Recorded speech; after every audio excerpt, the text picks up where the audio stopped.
Nachádzame sa na 11. ročníku mužského kebalového turnaja Branov Cup. Dneska je vlastne sobota, prebieha druhý turnajový deň a vlastne už sa pomaly dohráva aj A skupina, aj B. A vlastne podľa toho sa určí finálne postavenie v tabuľke a ako zajtra nás čaká veľmi zaujímavé play-off. Ja ako nastupujem za domáci tím za Vranovské Kocúre, sme taká omladina mužského tímu a teda sme taká, by som povedal, najmä dobrá partia. My tu hráme v mužskom tíme, ktorý hráva Extraligu, tak sme tam aj staršia generácia, aj mladšia a my mladí sme si urobili, tak poviem, že taký vlastný tím a vlastne chodíme takto spolu hrávať a vlastne konfrontujeme sa aj s inými tímami, ale aj proti našim starším sme napríklad hrali dnes do obedu. V dnešnej dobe, kedy vlastne ten šport sa možno aj z ulic, aj zo sídlisk troška vytráca, tak ja som rád vlastne za túto tradíciu, ktorá tu je. Či tento víkend alebo ďalší, tam máme ešte mini Branov Cup, tento víkend je 10 tímov, ako budúci víkend je 8 tímov, či 18 tímov, po 15 ľudí sa tu premelie. Čiže ja si myslím, že je to taký fajn odkaz tým ďalším generáciám, že teda ako treba niečo budovať a vlastne uchovávať pre tie ďalšie generácie a teda strašne radi sa tu ľudia stretnú a fakt ja si myslím, že je to tu aj o hokejbale, ale tu každý sa s každým rozpráva milión priateľstiev a myslím si, že na tom najviac záleží. Turnaj sa zúčastňuje tohto roku 10 mužstiev.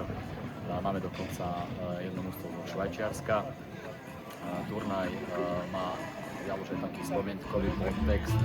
O chvíľku bude taký spomienkový zápas za nášho úsmevého kamaráta. Tá tradícia, keďže je 11-ročná, tak už sú tu vytvorené rôzne vzťahy.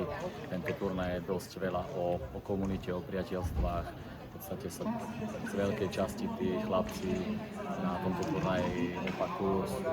Určite aj veľa chalanov, ktorí absolvovalo plných 11 ročníkov, takže sme radi, že tento turnaj má už svoju tradíciu. Aj Branov Cup, aj preto, že nás v tomto turnaji podporuje aj mesto, ktorým touto cestou by sme možno radi poďakovali. No a turnaj je už aj pod hlavičkou Slovenskej hokejbalovej únie. My sme dorazili taký poskladaný tím, Slováci, Švajčiari, Češi, takže taký mix. Dorazili sme prevažná väčšina z Bratislavy, nejakí chlapci zo stredného Slovenska, veľa chlapcov zo Švajčiarska. Prišli sme si zahrať, počasie nám praje, neprší, je tu výborná partia, včera sme si užili trochu zábavy aj na Šírave, takže myslím, že vydarená akcia. Vo Vranove je super ihrisko, je to veľmi dobre zorganizované každoročne. Boli sme tu aj 2 roky dozadu, prišli sme aj teraz, síce trošku v iných tímoch, teraz sme v tomto švajčiarskom. Veľmi máme radi hokejbal, hrávame ho aj cez sezónu. V lete je možnosť si zahrať s inými chalanmi, možno aj s kamarátmi, s ktorými sme vyrastali ešte na ulici kedysika, takže také skôr pomenené týmy, pomiešané a oživiť staré partie.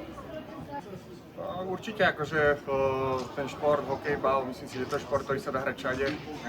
Zoberete hokejku, rozhádete na ulici a môžete si zahrať. Aj ja som tak vyrastal, myslím, že veľa chalanov, keď vidí starších hrať na ulici, tak potom aj tie deti sa zapoja, vedie ich to k tomu športu, ťahá ich to možno takých iných vecí, kde by nemali byť, čiže myslím si, že aj také disciplíne, takému kolektívnemu duchu ich to vedie, čiže myslím si, že každý takýto turnaj, či dospelých, či potom mladších kategórií je pozitívny pre ten šport.